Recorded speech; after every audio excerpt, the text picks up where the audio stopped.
University College London and the University of Winchester both revealed in Freedom of Information requests from the Daily Telegraph that they have chosen not to continue their membership of the gay and trans rights charity Stonewall's Diversity Champions programme. Others have also left, Channel 4, the Equalities Commission among them, after Stonewall was accused of, in the words of one critic, offences against equality law, women's rights and common sense.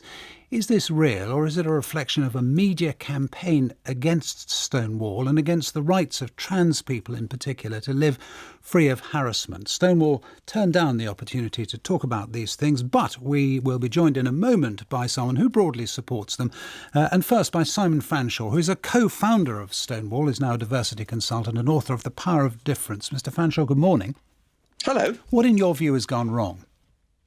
Well, you have to try and start, I think, by what we're trying to achieve. And the important thing would be to achieve a situation where trans people can live in a world which is fair and without discrimination, and a world in which women can have access to the services and the spaces and the sports for which they fought so long. So women-only spaces, services and sports. So that's where we want to get to, is where we have equality for both sides of this. The problem, I think, is that Stonewall has embarked on a course of action which is essentially divisive, because what they've said is, number one, is they're campaigning for self-ID to be the basis of the law, which means you simply say that you're the opposite sex and you then would get the legal possibilities that flow from that. Secondly, that not only have they said that and then refused to acknowledge that raises these issues about women-only spaces and so on and so forth. But secondly, they then said, but anybody who says, for instance, that sex is binary, in other words, that there aren't men and women, is a bigot. And last week, the chief executive of Stonewall said that this was akin to anti-Semitism. So the problem is that they've pursued a course of action which is divisive. It's dividing gay against gay, lesbian against lesbian, trans person against trans person. Off the back, and though, so, just one final point, though, Justin, is that the reason these people are leaving the scheme is not because they don't want to treat trans people decently, not because they don't want to treat lesbians and gays decently in their companies and organisations, but because the advice that Stonewall is giving is the advice they want the law to be, not the law as it is. So they're damaging their credibility, but worse than that, they're giving advice which divides people against each other within these organisations, and that's not what employers want. To which Stonewall might reply, number one, the number of women who are harmed by transsexual people is tiny, tiny, tiny, and the amount of attention we give to it is huge, and that tells you something.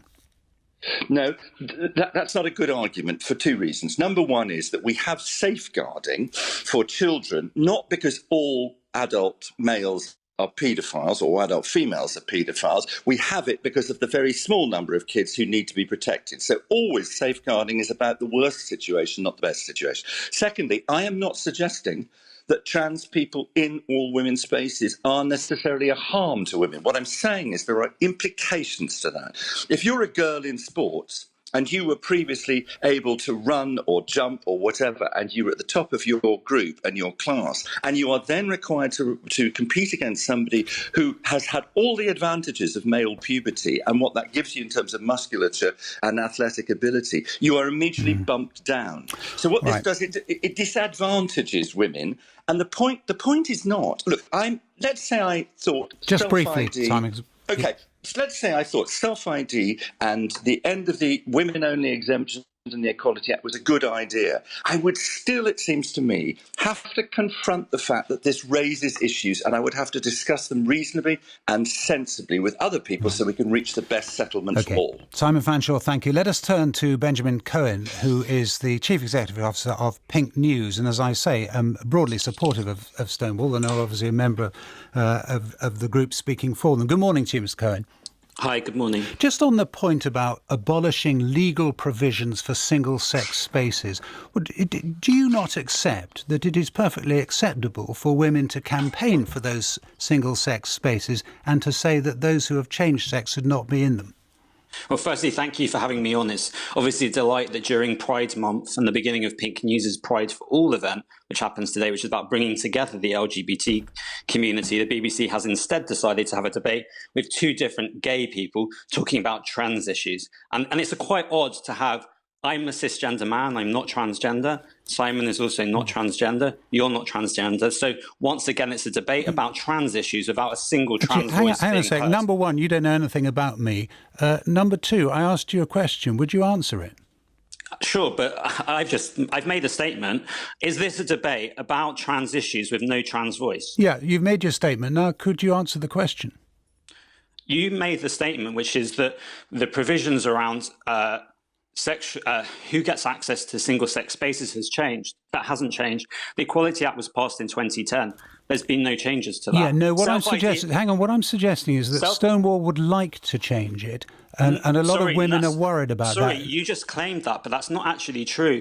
So Stonewall supports self-ID, which is about simply about paperwork. So you've been able to self-ID for practical purposes for the Equality Act since 2010. Yes, but not, for instance, to go to a safe space for women, like a women's refuge. Those are protected. Hang on a second. Those are protected, aren't they? Yeah, Tell me if I've got this wrong. To be protected. Yes, and they continue to be protected. And does Stonewall answer me a question, Justin? Has Stonewall said that those spaces should be open to trans people? I don't believe they have. Well, exactly. This is the problem. But hang on. I think we agree on this. Hang on a second. I think we agree on this in that case, because is it the case, or is it not the case, that Stonewall is campaigning for those safe spaces not to be women only?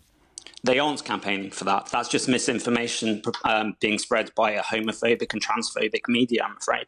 And when the boss of Stonewall compares people who believe in the immutability of sex, of biological sex, with anti-Semites, what are we to make of that? Well, that was an interview with the BBC, and you're quoting something that she didn't actually say. But of course, that doesn't matter because, of course, that's a good headline. What she did was she described different forms of hate speech.